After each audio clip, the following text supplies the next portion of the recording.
ಮಾತಾಡಿದ್ರೆ ಹೋಯ್ತು ಮುತ್ತು ಒಡೆದ್ರೆ ಹೋಯ್ತು ಅನ್ನೋ ಗಾದೆ ಮಾತಿದೆ. ಮೋಸ್ಟ್ಲಿ ಈ ಗಾದೆ ಮಾತು ರಮೇಶ್ ಕತ್ತಿಯವರು ಆಡಿರುವ ವಾಲ್ಮೀಕಿ ಸಮುದಾಯದ ಮಾತಿಗೆ ಸಾಕ್ಷಿ ಅಂತ ಅನ್ಸುತ್ತೆ. ಕಾರಣ ಕತ್ತಿ ಆಡಿರುವ ಮಾತಿನ ವಿರುದ್ಧ ದೊಡ್ಡ ಮಟ್ಟದಲ್ಲಿ ಆಕ್ರೋಶ ವ್ಯಕ್ತವಾಗ್ತಾ ಇದೆ. ಪ್ರಮುಖವಾಗಿ ಬಾಗಲಕೋಟೆ ಜಿಲ್ಲೆಯಲ್ಲಿ ಪ್ರತಿಭಟನೆ ಮಾಡೋದಕ್ಕೆ ಸಿದ್ಧತೆಗಳಾಗ್ತಾ ಇದೆ. ಈ ಕುರಿತು ಒಂದು ರಿಪೋರ್ಟ್ ನಿಮ್ಮ ಮುಂದೆ.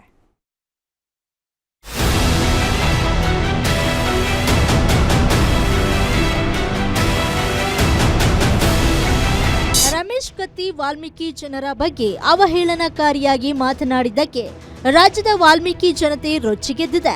ಬಾಗಲಕೋಟೆ ನಗರದಲ್ಲಿ ಜಿಲ್ಲಾ ವಾಲ್ಮೀಕಿ ಸಮಾಜದವರಿಂದ ಬೃಹತ್ ಪ್ರತಿಭಟನೆ ಮಾಡಿದ್ದಾರೆ. ಪ್ರತಿಭಟನೆಯಲ್ಲಿ ಮಡಿಕೆ ಕಿಚ್ಚಿನ ಜೊತೆಗೆ ರಮೇಶ್ ಕತ್ತಿ ಅಣಕು ಶವಯಾತ್ರೆ ಮಾಡಿ ಡಿಸಿ ಕಚೇರಿ ಸರ್ಕಲ್ನಲ್ಲಿ ಅಣಕು ಶವ ಅಂತ್ಯಕ್ರಿಯೆ ನಡೆಸಿ ಆಕ್ರೋಶವನ್ನ ಹೊರಹಾಕಿದ್ದಾರೆ. ಜಿಲ್ಲಾಧಿಕಾರಿ ಕಚೇರಿಯ ಮುಂಭಾಗದಲ್ಲಿ ಅವನ ಶವ ಸಂಸ್ಕಾರವನ್ನ ಯಾವ ರೀತಿ ಮಾಡ್ತಾರ ಅದೇ ರೀತಿಯ ನಾವು ಬಾಗಲಕೋಟೆ ಜಿಲ್ಲೆಯ ಡಿಸಿ ಕಚೇರಿ ಮುಂದೆ ಮಾಡಿದ್ದೇವೆ. ಆದಷ್ಟೇ ಬೇಗನೆ 20ನೇ ತಾರೀಕಿಂದ ಹಿಡಿದು ಇಲ್ಲಿವರೆಗೂ FIR ಅವನ ಮೇಲೆ ಇಡೀ ರಾಜ್ಯದ ತುಂಬಾ FIR ಆಗಿದೆ.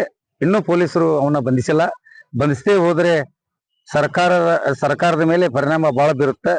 ಆದಷ್ಟು ಬೇಗನೆ ಅವನ ರಮೇಶ್ ಕತ್ತಿ ಅನ್ನೋ ಅವಿವೇಕಿನ ಆದಷ್ಟು ಬೇಗನೆ ಬಂಧಿಸಬೇಕು. ಪ್ರತಿಭಟನೆ ಸಂಪೂರ್ಣ ವಿಭಿನ್ನ ರೀತಿಯಿಂದ ಕೂಡಿತ್ತು.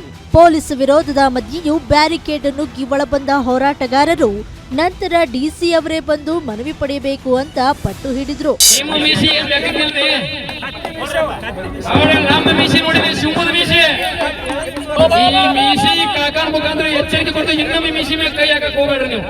ಒಟ್ನಲ್ಲಿ ರಮೇಶ್ ಕತ್ತಿ ಆಡಿದ ಮಾತಿಗೆ ಆಕ್ರೋಶ ಹೆಚ್ಚಾಗಿದ್ದು ವಿಭಿನ್ನ ರೀತಿ ಹೋರಾಟ ಶುರುವಾಗಿದೆ. ಬಾಗಲಕೋಟೆ ಜಿಲ್ಲೆಯಲ್ಲೂ ವಿವಿಧ ಠಾಣೆಗಳಲ್ಲಿ ದೂರು ದಾಖಲಾಗಿದ್ದು ಮುಂದೆ ಇದು ಯಾವ ಸ್ವರೂಪ ಪಡೆದುಕೊಳ್ಳುತ್ತೋ ಕಾದು ನೋಡಬೇಕಾಗಿದೆ. Ashok guarantee news, Bagalkot.